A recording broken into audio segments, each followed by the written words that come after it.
তপবনের পক্ষ থেকে সাচার রথ উৎসবে আপনাদের স্বাগত আর ভক্তিপূর্ণ শুভেচ্ছা। আজ আমরা উপস্থিত হয়েছি বাংলাদেশের চাঁদপুর জেলার কচুয়া থানার ঐতিহ্যবাহী সাচার জগন্নাথ ধামে। এ মন্দির প্রাঙ্গণে প্রায় 150 বছর ধরে অনুষ্ঠিত হয়ে আসছে রথযাত্রা উৎসব। আজ আমরা এই মন্দির প্রাঙ্গণ ঘুরে দেখব, জানব এই জগন্নাথ ধাম প্রতিষ্ঠার ইতিহাস, আর সবশেষে দর্শন করব জগন্নাথ দেবের রথযাত্রা। এই ধাম প্রতিষ্ঠা নিয়ে কথিত আছে যে প্রায় 150 বছর পূর্বে সাচার জমিদার গঙ্গা গোবিন্দ সেন তীর্থ ভ্রমণে পুরীতে যান, কিন্তু বিভিন্ন প্রতিবন্ধকতায় তিনি জগন্নাথ দেবের দর্শন পাননি। পরম ধার্মিক গঙ্গা গোবিন্দ সেন জগন্নাথ দেবের দর্শন লাভের আশায় পুরীর বাহিরে আমরণ অনশন শুরু করেন। কয়েকদিন অতিবাহিত হলে গঙ্গা গোবিন্দ সেন স্বপ্নাদৃষ্ট হন যে জগন্নাথ এ স্থানে দর্শন না দিয়ে তার সাচারের বাড়ির সম্মুখের দিঘিতে বাসমান নিমকাঠ আকৃতিতে দর্শন দেবেন।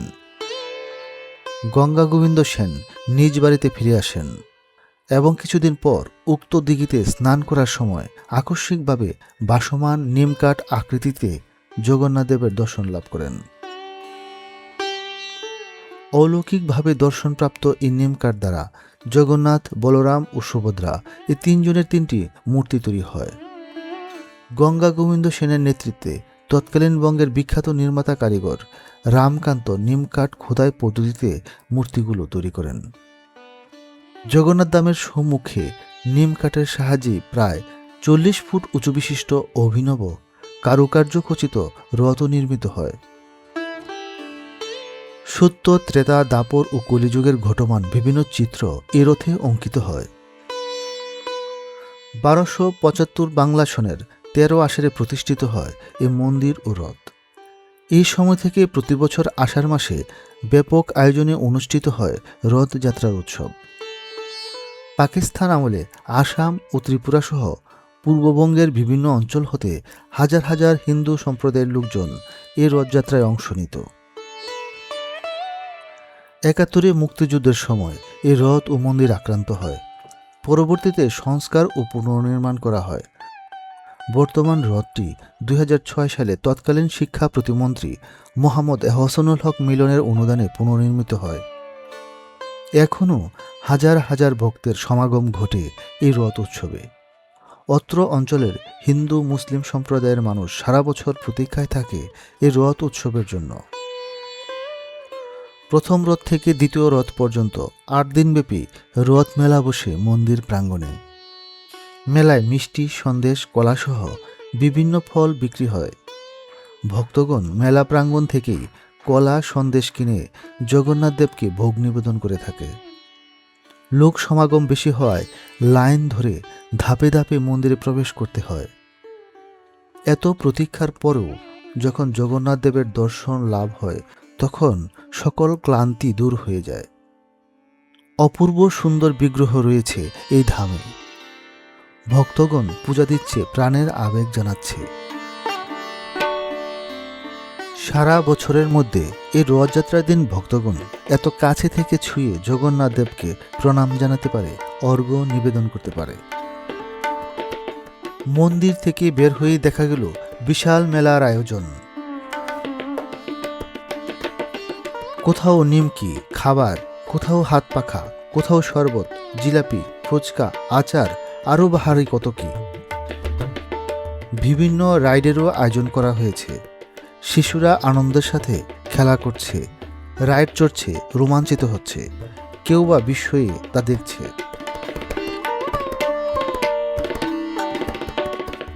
সংসারের প্রয়োজনীয় অনেক জিনিসপত্রের পসরা নিয়ে বসেছে অনেক দোকানদার।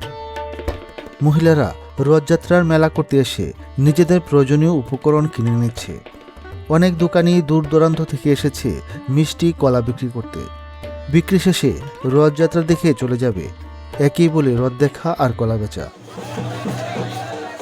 প্রতীক্ষার অবসান হলো।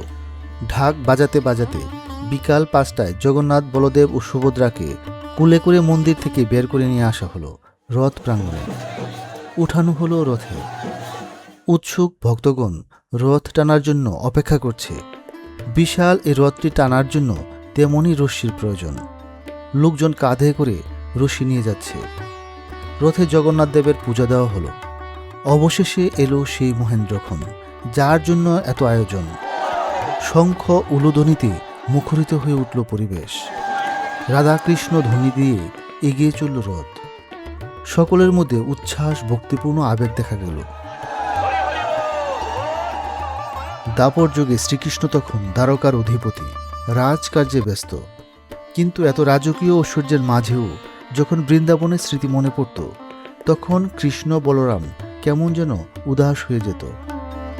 একদিন তারা স্থির করলেন কিছুদিনের জন্য গোপনে ঘুরে আসবেন বৃন্দাবন থেকে। এরপর একদিন গোপবেশে একটি সাধারণ রথে চড়ে কৃষ্ণ, বলরাম ও বোন সুভদ্রাকে সাথে নিয়ে রওনা হলেন তাদের স্মৃতির আঙিনা বৃন্দাবনের উদ্দেশ্যে। বৃন্দাবন আসার পর বিরহ কাতর ব্রজবাসীদের মধ্যে অপার আনন্দ উচ্ছ্বাস দেখা গিয়েছিল।